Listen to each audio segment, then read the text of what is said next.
Ryan Patrick Hunt is a retired U.S. Army officer and seasoned talent acquisition leader with over 2 decades of experience building high-performing teams across multiple industries. As the founder of 10th Mountain Recruiting and Rally Point HR, he specializes in sourcing top talent and creating scalable recruiting solutions for growing organizations. Ryan is deeply embedded in the veteran entrepreneurship ecosystem, serving as an IVMF ambassador and the driving force behind the Veteran Social Summit and the evolving Forged by Service platform. In 2025, he was named Military Friendly's Illinois Vetrepreneur of the Year, awarded the IVMF Ambassador Ecosystem Synergy Award, and recognized as one of Military Entrepreneur Magazine's top 25 military changemakers. Known for his leadership, execution, and ability to connect people, Ryan continues to build platforms that drive opportunity, collaboration, and long-term success. Welcome to the MilCom Founders Podcast, where we champion and celebrate military community business founders.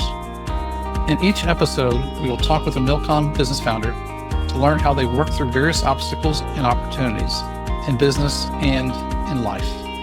I'm your host, Rod Loches. Let's meet today's guest. Welcome to the MilCom Founders Podcast. I'm your host, Rod Loches.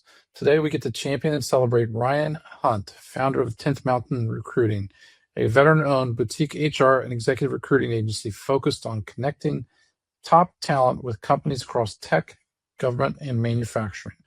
Hey, Ryan, welcome to the MilCom Founders Podcast. Very excited to have you on board with this conversation. So looking forward to it. But just in a nutshell, who in the world is Ryan as a person? Ryan is a person. So, wow, that is tough. That is really a tough question. I think that I'm a humble alpha. So when you ask me a question of who I am, it's definitely it's tough for me. I am a son of an entrepreneur. My dad was definitely an avid entrepreneur. And by the time I was 11, I had been to 30 plus countries and lived in quite a few of them. So that definitely shaped who I was. Of course, I was in the military for 20 plus years. And I originally was enlisted and left the Army. Sergeant Hunt left the Army in April of 2001, went back to college. And this really answers part of the question. When 9/11 happened, I had a very, very strong calling to return to service. And so that day I joined Army ROTC. I wanted to complete my college degree, but I also wanted to have the privilege of leading soldiers into combat. It was a little naive, actually. I learned that, of course, through 2 decades, that whimsical kind of comment, as I was before going to actually deploying, and then learning what that actually meant, and experiencing quite a few things during that time. But then that leads me to the final equation of who I am, which is family. Family first, for sure. My kids are so important to me. I have an 18-year-old son, 16-year-old daughter, and a 7.5-year-old princess who is the CEO. I'm a founder and executive assistant, and that's right. The CEO is definitely in charge of things. That's fantastic. A 7.5-year-old. So she's in second grade or third? She's in second grade. Yes. Got it. Okay. You know what they say, and you can probably relate to this with your 16-year-old. Little girls, little problems. Big girls, big problems. So, you don't even know the hat. Well, you probably do. I do. I have 2 daughters. There you go. know. And my 16-year-old, who's the middle child, and she's self-proclaimed middle child syndrome. She is a 16-year-old going on 30, and sometimes thinks that she is the head of the household. With the teens, I'm a single father. Unfortunately, their mother passed away about 8 years ago. So I think at times she's filling the void of that. And I just do the best that I can, day to day. Just a human being, as they say. Yep. Understood. And God bless you all. That's for sure. That's a lot for the kids to go through. That's for sure. Everyone. So, What did the military teach you about becoming that helps you succeed in business today?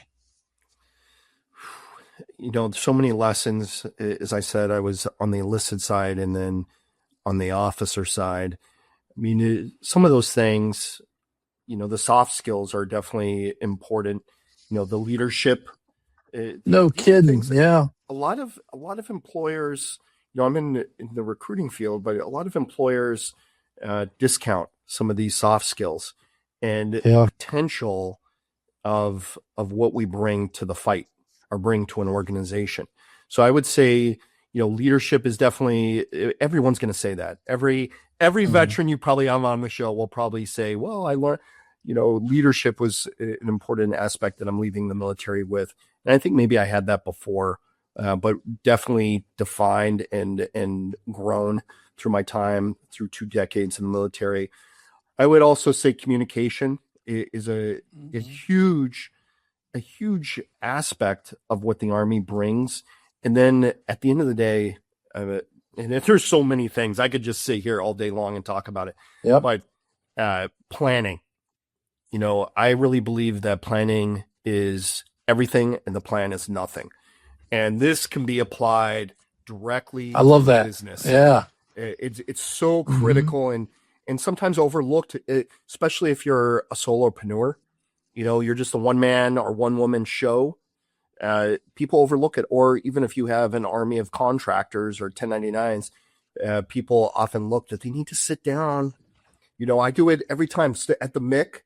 I use the MIC to kind of start clearing my brain and thinking about, what is going to happen next year and in the preceding 3 years. And then I take time afterwards to sit down and put it pen to paper. And start filling out calendars and manifesting my destiny.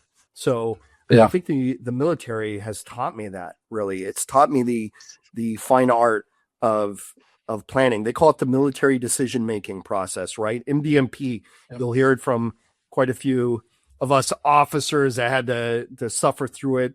But it's important. Planning is everything. The plan is nothing. It's funny because how often do we hear as veterans, especially as officers, well, it'd be just nice to be able to tell people what to do, just to give them the orders. And you're like, if you're doing that, you're doing it wrong. If you, the direct order is probably only best given during a moment in combat or an extreme situation of malfeasance on the soldier's part, as far as I'm concerned. And, if you're not learning those soft skills as a military officer, you're truly missing the boat, I think. I think so. And I would extend that to the enlisted side. There's the whole it's a science and an art, but I'll just say philosophy. So I'm being a little, I'm really being a little holistic with this, but mission command is really, again, it's an art and science, but it's, we have the vision and basically allowing those people, those subordinates that are underneath us to just execute on that and to take the max initiative that they can take, because, you never know. And I know we're talking about entrepreneurship, but this is for entrepreneurship in terms of, even when you talk about succession plan, right, or contingency planning. But in the military sense of it is, you never know when unfortunately Major Hunt gets annihilated, unfortunately, by the enemy, and Private Snuffy has to fill that void. Right. So you need to be able to trust the people that are in your organization.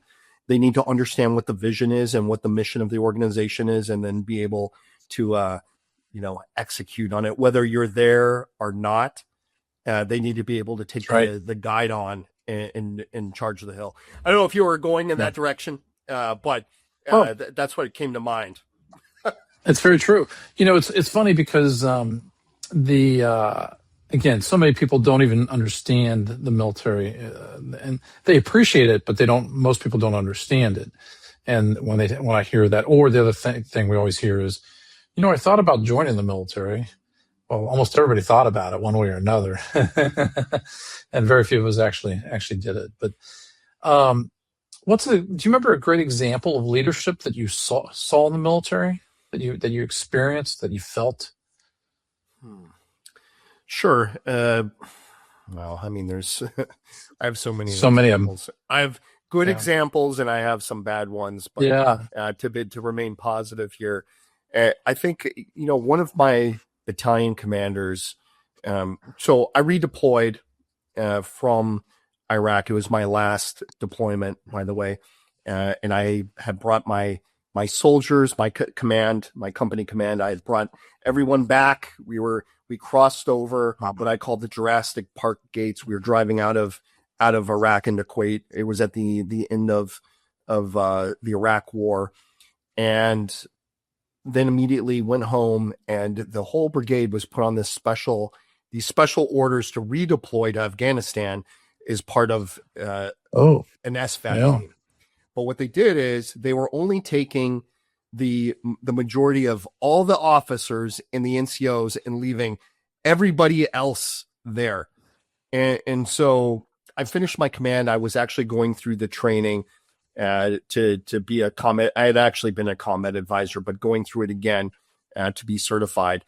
And I was pulled aside by my battalion commander, and he said, basically they needed someone to fill the void of the kind of the rear D commander, but more a bigger. We weren't just dealing with some people that were being left behind. We're dealing with an entire brigade of 489 people, and to continue to train and prepare for the return of the SFAT team. So I was given that responsibility, and it was huge. It was a huge responsibility, and I thought that was, they gave me the commander gave me the intent. He gave me his vision, his intent, and what the mission was. And he allowed me to execute it. Now, he would get on the BlackBerry, or I would have to be on the BlackBerry at 3 a.m. exchanging emails back and forth. That was our mode of communication as I was giving him updates and kind of giving him where we were,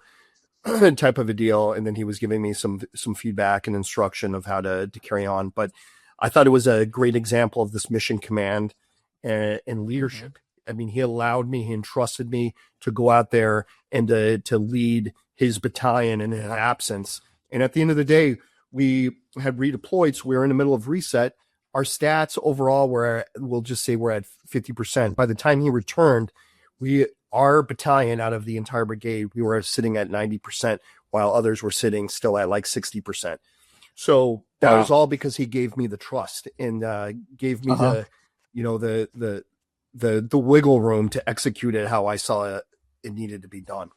So I thought that was absolutely leadership. Yeah, that is a great example. And thank you. Ryan, I should have mentioned that my two goals from this podcast is to champion and celebrate you as a veteran entrepreneur. And the other one I hope is that we get to inspire and educate other veteran entrepreneurs. And if we can do those two things on a call like this, and that's why I think it's great that I love hearing people's stories of why they joined the military or examples of leadership. And you're right, I try not to go into bad examples of leadership because, if you ask my wife about bad leadership, she'd be able to go back to this morning and then say, hey, here's an example. So, we got to leave those behind and focus on the positive. Yeah, exactly. So but you're a people person like me, and but why did you end up starting your business? How did this business come about? 10th Mountain Recruiting, right? 10th Mountain Recruiting. So really, my entrepreneurial journey really started. I mean, as a kid, it started because of my father, who inspired me. But I was actually, my first business, which still exists today, is called Mountain Up. And I was an accidental entrepreneur.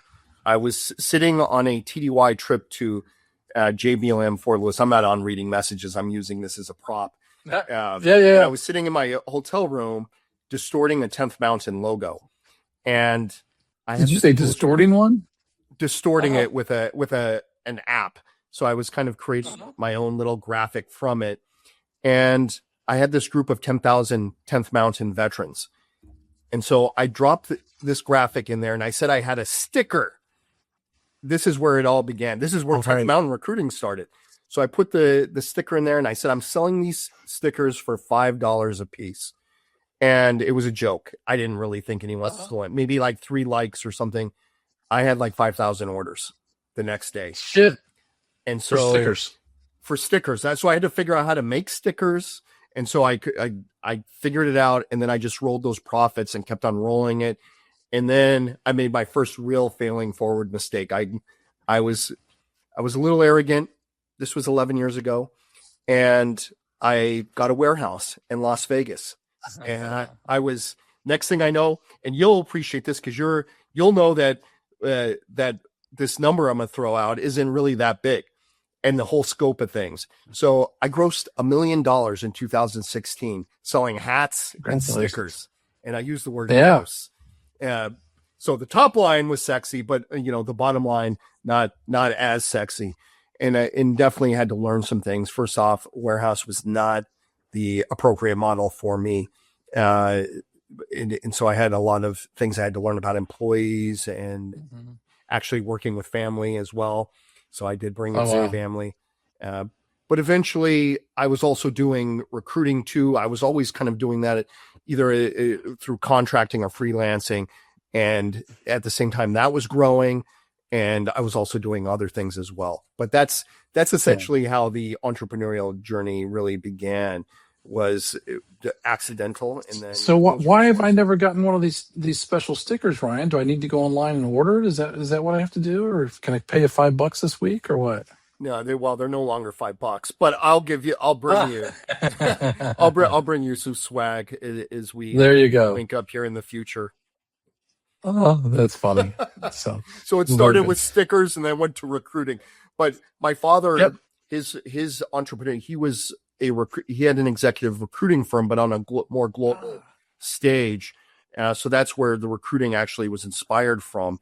And then as I was in the military, I was selected for an Army pilot program to lead Cadet Command's Green to Gold program as the only active duty recruiter.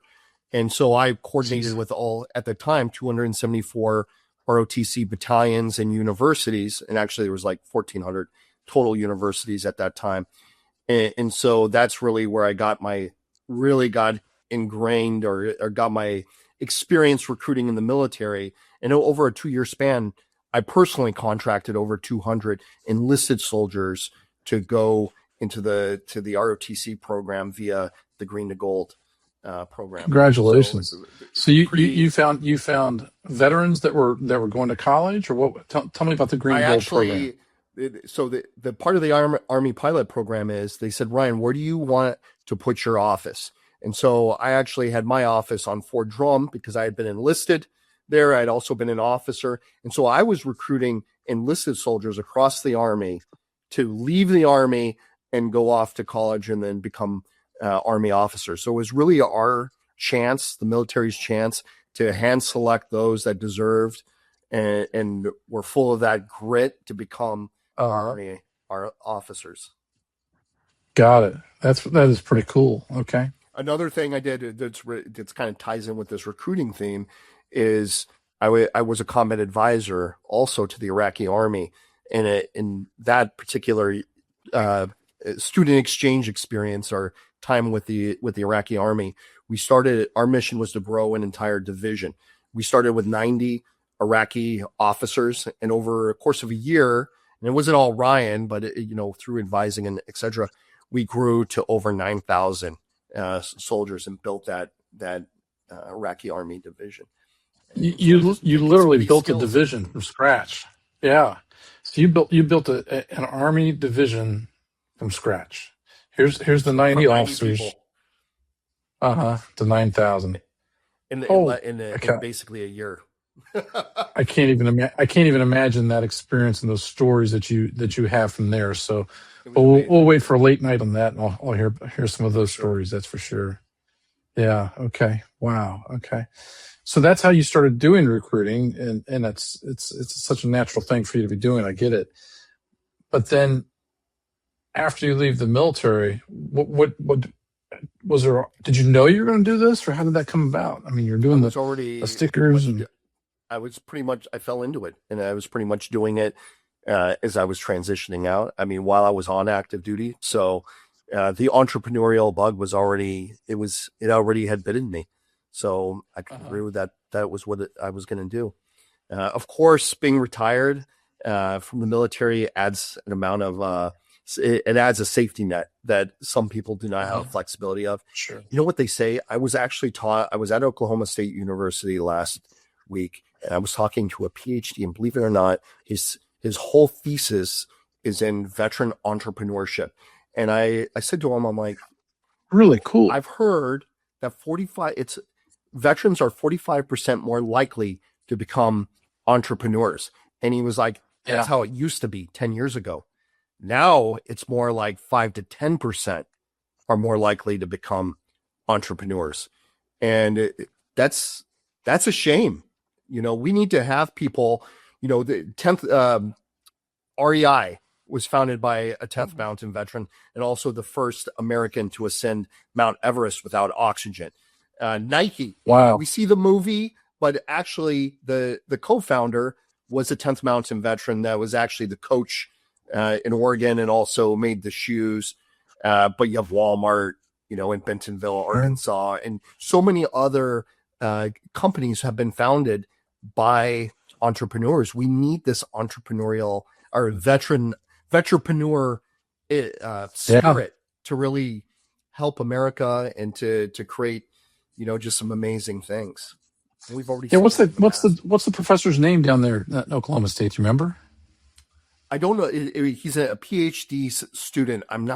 His name is Jason. I could get his information to you though, for sure. Oh, that'd be great. Thank you. That's really cool. I'd love to learn more about that. Maybe we'll have one on as a guest. Yeah. And he's really cool too. So, he should be. He should be. If he's studying that, he should be. Exactly. I love it. Yeah. That's crazy. So then you start your business, and it's all been rainbows and sunshine, right? And lollipops. It's all been easy. Of course. I mean, the entrepreneurial's journey is one where you're just walking through Candyland. No, it's for me.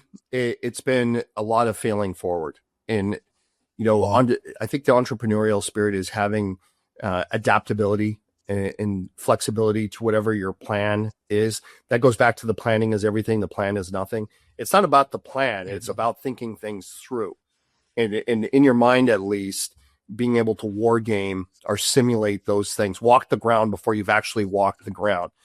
And so I've made a lot of mistakes. I've made a ton of mistakes and probably left a lot of money on the table in my particular case. I don't have a Lambo out front, so I just do the best that I can do. But you need to be able to be open-minded and receive whatever those failing forwards are and push them into your plan. So hopefully you've learned something from all the failing forward. Absolutely. So who is your ideal client as a recruiter? What kind of companies, what kind of, who's that ICP as they call it? Yeah, for sure. So first off, it's about value alignment. For a client, I'm not, it's number one. One thing I read in 2004 is sometimes you do have to fire clients. It's really something that does happen. And that's because of a misalignment of values. So my leading values are collaboration, communication, and grit. So it's very broad. These are actually more like pillars, but those pillars are what holds up everything. So if my clients or even in my personal life don't align with those things, you're out. And so Brian, I think that's such an important piece because, like for us, one of the biggest things we find is both for our team members and our clients, if they're not collaborative and coaching and coachable, then it's like, okay, we're missing the boat here. We shouldn't be spending time with a client that's not coachable because we can provide them all the data, all the insights, all the everything. And they still go, well, okay, if you don't want to listen, then what? If you don't want to collaborate, why are we working together? So I think it's really cool that you put that out there first. And that's true because even with recruiting our HR consulting, the client is coming to you because they have a need, right? And so they should be willing to listen, through meaningful, deliberate meetings, to what the advice is, because obviously they haven't been able to attract the kind of talent. They haven't been able to top grade the talent that they want. So they need someone, a candidate whisperer, if you will, that's going to bring some great people. And as a recruiter, I'm kind of like the forward observer, the guy that's calling the artillery for your company, for your organization. So our values need to align right off the bat. And I need to understand what Rod wants, what your overall vision is, and your mission and your culture, so that I can have that inside of me when I'm talking to candidates that might be good fit, and also be able to say, you know what, that candidate might not be good.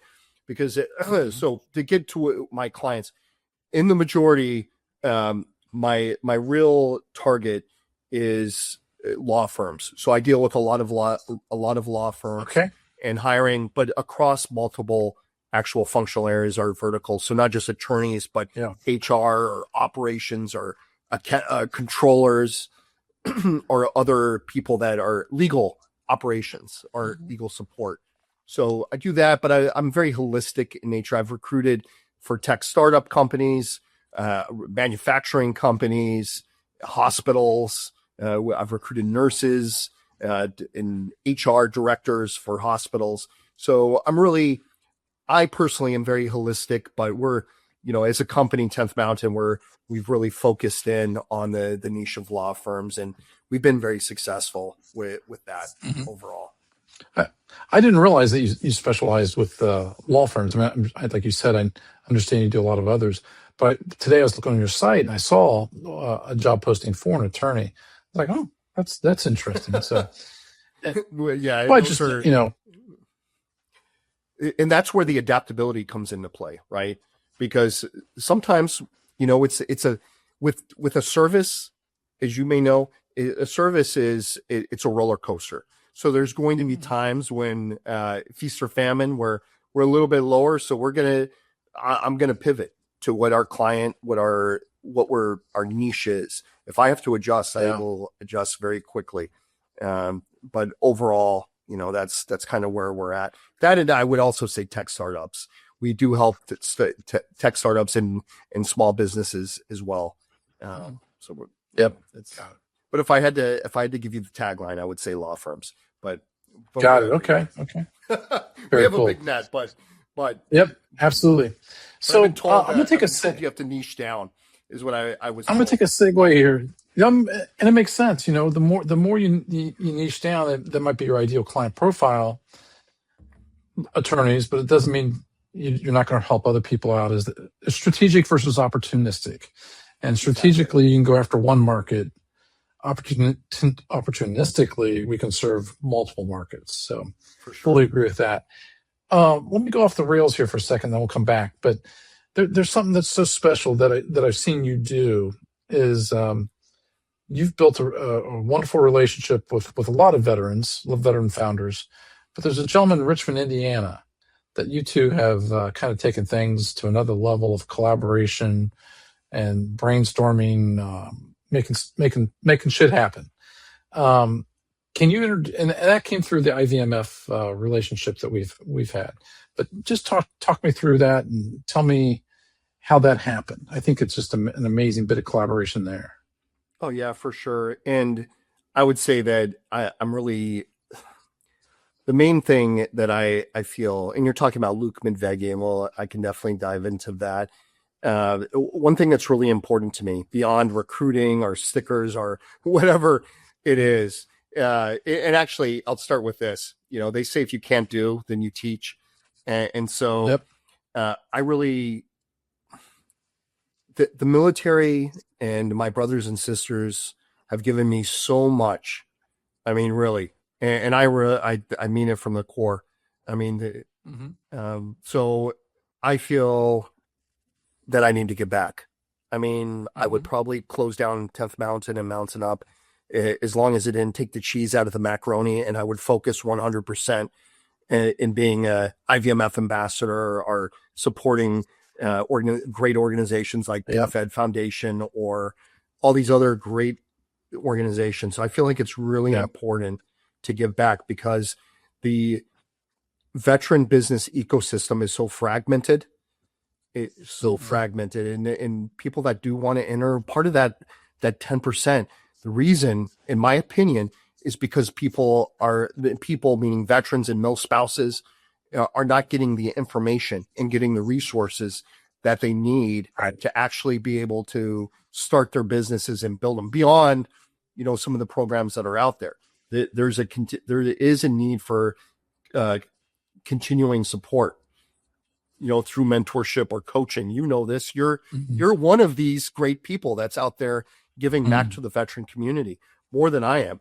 So Luke and I, through the IVMF, originally called the Bunker Labs, but now IVMF ambassadors, met through that program. He is an IVMF ambassador for Indianapolis. I'm in Chicago. When I look at any problem, I'm looking at how do I collaborate? How do I synergize with my units to the right and units to the left? Yeah. And Luke was in my region. So naturally we started talking, and a lot of the things that we do a lot of the values that we have are similar. So it was just natural for us to partner just in our region alone. And he did some fantastic things. For example, he in his town of Richmond, they were holding a 9/11 memorial. It was going to be a very small affair, and Luke was really important in bringing not only his community together, but nationally bringing national assets together to really unite, to grow, amplify, and elevate the veteran community. So pretty amazing. Mm-hmm. Yeah, absolutely. And you guys both wrote books together basically at the same time, I think. We did. We wrote some books together. He actually encouraged me. I had a little manuscript on my computer for the last 5 years, and we just egged each other on, supported each other really in getting these things, these projects of ours done, and just encouraging each other to keep on going and accomplishing some specific things. And how long have you known Luke? But Luke and I met in January of last year, and we were, I was, my little case study here, I was publishing that, within 90 days, because what we did is I brought Luke down here. We went back and forth, but we brought Luke down here for about 4 days, and both of us we sat and we thought about how does this next year look, and what are some things that we can do synergistically to help, not only the veteran community, but also help our businesses and our personal endeavors. Yeah. I really admire what you and Luke have done. And it's just amazing to watch this. Cause when you and Luke walk into a room, you think you guys have known each other for 10 years plus. You guys have built such a great relationship, a supportive, positive relationship that are helping each other succeed and others. And I think that's one of the things about the IVMF program specifically has been a beautiful thing for me, is the people I've gotten to know, cohort members that have become I'll call them my business buddies versus battle buddies, that I've got to learn and help grow, and vice versa. That's been really an amazing endeavor that we've got to enjoy through IVMF, the ambassadors program specifically. That's been my win through contributing and being part of the ambassador program. And you and Luke took it to a whole nother level, is what I would say. So thank you and for setting that example. Yeah, it's been I really appreciate the Institute for Veterans and Military Families. When I accidentally fell into my mountain of my e-commerce back in 2015, 16 timeframe, I had a good friend of mine, Ben Tatum, who had gone through, he was one of the first cohorts to go through the EBV program at Syracuse. And he got on the phone almost a decade ago and said, Ryan, you need to go to this program. You need to be a part of IVMF. And Wow. I, at that point, was so close-minded. I told you about it. I failed forward a lot. I've grown a lot. And at that time, I wasn't ready to receive. I was at a very low vibration. And so almost 7 years into my entrepreneurial journey, I ended up going to EBV at St. Joseph's, led by this gentleman named Hank, great individual, by the way. And I posted something on LinkedIn, and I get this call from Bennett. He's like, "So Ryan, what did you learn from going to the EBV?" And I said, "It's all about the network." And he hung up. It's like, "Yes, that is it." And he hung up the phone on me. That was it. But it took me all those years to learn that. And I was such a knucklehead, really. I had to learn. You have to be receptive to these things. But sometimes it's time and place. I'm on my 50th year revolving around the sun. I realize, some of these lessons, even things that my father told me when I was 7 years old, I've been reflective on these things now. And I'm like, okay, things have a time and a place. For that's everything, right. Whether, that's being receptive or advice. Yeah. Well, I only spent 8 years in reserves, but 8 years ago when I first taught a class to PenFed veteran entrepreneurs, I'm sitting there teaching this class, and I was like, "Holy shit, I'm home. This is my people. This is my tribe." And I still get emotional about it. It was like I'd come home, and that's why I love doing hosting the bourbon nights or whatever else I can to give back, and all the other teachings, because it's just when you find your community, your tribe, your people, your whatever. It's truly life-changing. It's not work. It's a gift to be able to go and teach these classes and participate with, Veterans Edge tomorrow or PenFed last week. It's just fantastic. So, you feel the same way. I agree with you. I 100% agree with you. I'm getting ready on Friday while we're at the Veteran Edge. I'll be virtual to St. Joseph's talking about my experiences as an entrepreneur, and then also giving some of my tips, for elevating, yourself in that space. Mm-hmm. And it's been tremendous just to get back in that way. Or PenFed, I'll be there in July, and I'm not even sure if I'm worthy enough to be doing this stuff, but it's coming from the heart. And so I'm just glad to be able to give back to the community that's really given me so much.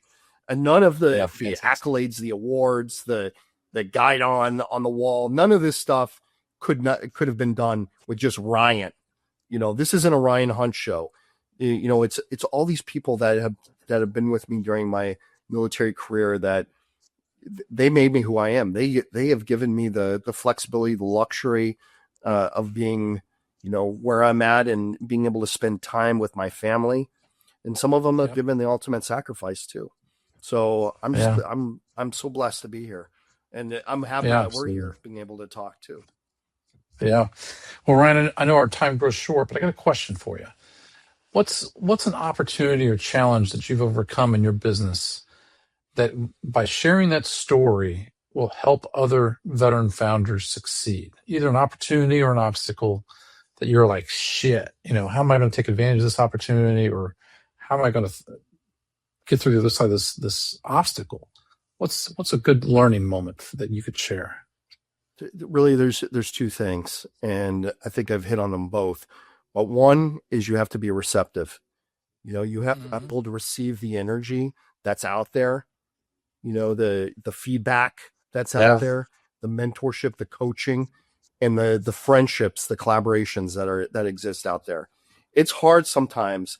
I see a lot of veterans, they hold on to their business like it's the Lord of the Rings and they're Gollum. At the end of the day, you need to be open. Some businesses, especially as you're starting up, you need to be open to being able to have these meaningful discussions. Another thing is, I wouldn't have been able to accomplish anything that I've done at any point in my life without the network, without having people that believed in me and wanted to collaborate and be a part of something bigger than ourselves. Without that, I would we wouldn't even be here talking today. So that's being collaborative goes back to my pillars: communication, collaboration, 100%. and grit. Mm-hmm. And not just have grit. That's right. That's the biggest thing. If you have grit, you can accomplish anything that you want to do, because you will put the blinders on and you will drive through the obstacle. And guess what? There's a lot of us that are out here that are going to support that and support you in your journey as an entrepreneur. Yep, absolutely. It's funny because I have a saying that I use a lot these days is there's dreamers and there's doers. And the doers, one of the keys is those three keys: the communication, the collaboration, and the grit are so important. And you can just see the dreamer. I'm gonna, and you just have a great day. I gotta go work with the doers, and it's hard to know the difference at first. And I would also say, to build on that, 98% of everything is mindset, right? Yes. And we've talked about this planning is everything. The plan is nothing. The planning piece, you could pretty much put, I'm being really broad on this, but if you put a plan together and you're flexible, you could pretty much just put yourself on remote control and hit those milestones as you're going down the road, your roadmap or your road to war, so to speak. Yeah, absolutely. So doing and consistency are critical, and action. You got to keep on actioning, whether you're failing or you're not. Just get up and keep on moving. I mean, that's what we do. That's what we learn in the military, right? Especially as officers, we go to ROTC, we learn about basic infantry tactics, and you just got to keep on moving and push through the objective, whatever that happens to be in your life. And we're going to meet on the other side to reconsolidate. Yeah. It's funny, and I've shared this on another podcast, was that FM Field Manual 34 on leadership is, I took that one time, I fed into AI with the XYZ, and out the other side I got was a leadership manual for our business, because that's the difference in the days of AI and automation. What we've got to show is leadership. How do we teach, coach, cajole at time our clients, collaborate with them, and challenge and champion them? And all that AI still can't do. But the thing is, Ryan, it's all built on trust. It's the platform, the foundation is trust. Yeah. And if you don't have the trust, you don't get the chance to teach, coach, cajole, collaborate, champion, all those things. You don't get the chance. And you got to have that foundation of trust, I think. It's so important. But the FM34, I can use that today in my business and just get people to read it and just soak it in and really and deliver upon it. It's amazing. So, Ryan, getting close to wrapping up, but what's some resources or books or classes? What are some resources that you think that every veteran entrepreneur should be taking advantage of, reading the books or the podcast? I mean, besides this podcast, right? But exactly. What are those resources? That's easy. And I'm not promoting just one organization. There's so many organizations, but top of mind is the Institute for Veterans and Military Families, which you can find at ivmf.syracuse.edu. And the reason I say that is there's really two different pathways. And there's a lot more. Again, I'm being very holistic in what I'm saying.